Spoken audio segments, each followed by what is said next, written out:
Now moving forward to Abhinav. So Abhinav is a product designer at Airtel. We all are here talking about Meraki. So I wanted to know how or whenever you deal with someone, how is this term working for you? How the term Meraki works for me, if I get it right, for my day-to-day life. That's what I'm asking. Okay, for me, Meraki is something more of a, if I love doing it or I love doing the cause it is for. For example, if I'm doing an X job and I love that cause behind doing it, then I'll put my 100%. For example, if I get two projects at the same time, and one is something project for any XYZ, and the cause which they are creating for, maybe they are selling drugs and they want me to sell drugs or anything, they wanted to create an app, and I don't really connect with that cause, I don't support that cause. So maybe if due to some reason I have to work on that, then I'll not be able to put my 100%, I'll not able to put myself into that. But when it comes to if I'm working on a project where for Pete, and I'm a huge fan of animal lover, so I'm able to put a lot of myself, not just my into self. I care because I care about that cause. So for me, doing anything, even I'm day-to-day life or anything I'm doing, what cause I'm doing it for? Is it something I care about? Does it really impact not just me or people around me? Then I'll put my 100% into it. For me, the Meraki is just not something you will be able to put a lot in yourself just because you love the cause, you not for the sake of doing it. If you really love what you're doing and the cause behind it, then you're able to put more than your 100% into it. Okay, so like you said that even ethics work while working for any of the client, right? Mhm. So has it happened with you ever because of ethics you are not able to give your 100%, or maybe you don't want to do a job just because it is your innocence, your inner self is not. Got a project where they were paying me a lot. I was like 2 years of experience only, and that time, everything was new, and they were literally paying me good amount of money. And the project they were offering me what against my moral values, literally against my moral values. Though they had a great team, they had a big team, they wanted me to join the firm, but again the product they were working for, they were against my moral values. So yeah, I have not taken jobs, not taken projects just because the project I didn't it doesn't support my moral values or ethics of mine. And even when you read a book Hooked, there is a manipulation matrix. When it talks about who is a facilitator, there's a dealer, and there's an entertainer and a peddler. So I always consider myself as a facilitator. I join any product or anything because I care about. I think if I work on that product and that will help people to get a better life, not just because I'm doing for the sake of doing it. Reason behind is that's when because I care about it, I can put myself in the user's shoes. I can empathize with them.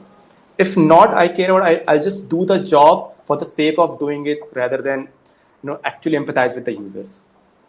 So my question to all the speakers, it's a general question, any one of you can answer it. So for an example, we being the lame users, we don't know how to place even a simple box. While you people are designing and you have to creatively see whether it's 360 degree, it's fine or not. So how do you think these small elements change the design perspective or the whole design or the layout and ultimately the user experience? uh, could you like put a little more context into it, what kind, like if you Okay, could so repeat a bit. yeah. So in simple terms, if we see, we use so many apps these days. So just a scroll button or just a back and next button. So how these things, the placement of these things work for user experience.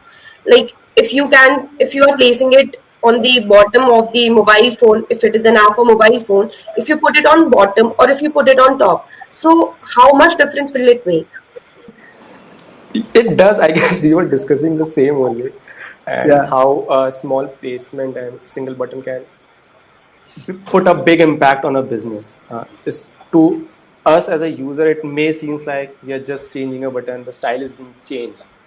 But when it comes to impacting them, it has a big impact, because a lot of decision that we make, a lot of decision we make as a human is mostly subconsciously, not consciously.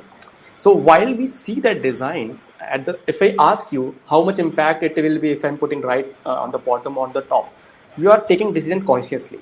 So you make decision, okay, it looks better on the top, or it may look not much look in bottom. But while you are using the product, you are taking decisions subconsciously. So when you act on it, it will be written different, and when you dedicatedly show it to a designer, ask you the prospect, that will be different. So those small changes may look very small, but those had a very big impact on the business and the user flow. If a button is not visible to you for one scenario and you just missed it, and for that reason you're not able to register in an application, or you're not able to do a recharge on an application, then that's a big impact on, even for a user, because he was achieve his goal. And for a business, if the user does not achieve the goal, the business cannot impact it. So it may, as a simple picture and a simple see, it may look as small, but when you show on a bigger goal, on a bigger picture, it has a really big impact on our users. So there is a question from the audience. So they want to know how much is this social validation thing important for a design, or the social acceptance of a design by the people.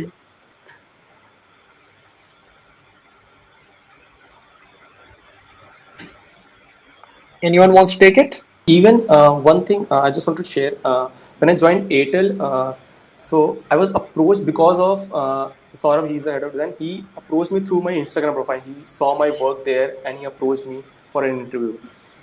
But he invited me to validation. But when I was sitting with him in an interview, if I was not able to share any knowledge, or if I was not able to speak anything, then he would have never hired me. It can give you a space, it can give you a seat, but how long you will be there, it's your knowledge and the value that you're providing. Yeah, in fact, I had the same conversation with the Abhinav when he last visited for one of the workshops at my place. So I just asked him the same question, like, Abhinav, do you really think this thing has some value? So he answered me like in a very, and at that time I was not posting anything on the Instagram. I guess, Abhinav, it was January, maybe, right? Yes, I guess Yeah. very much.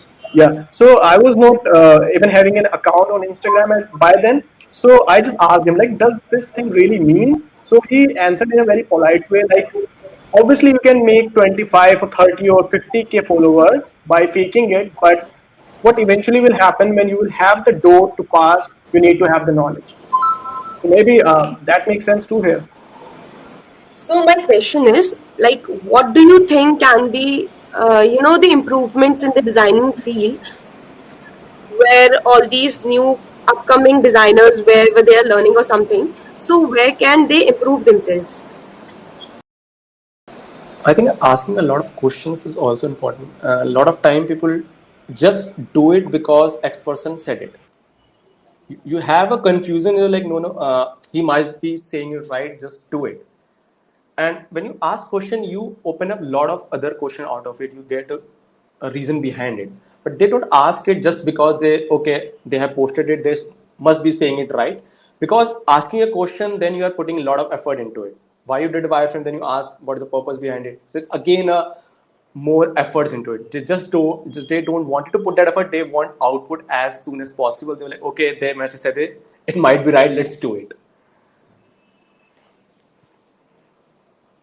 Yeah.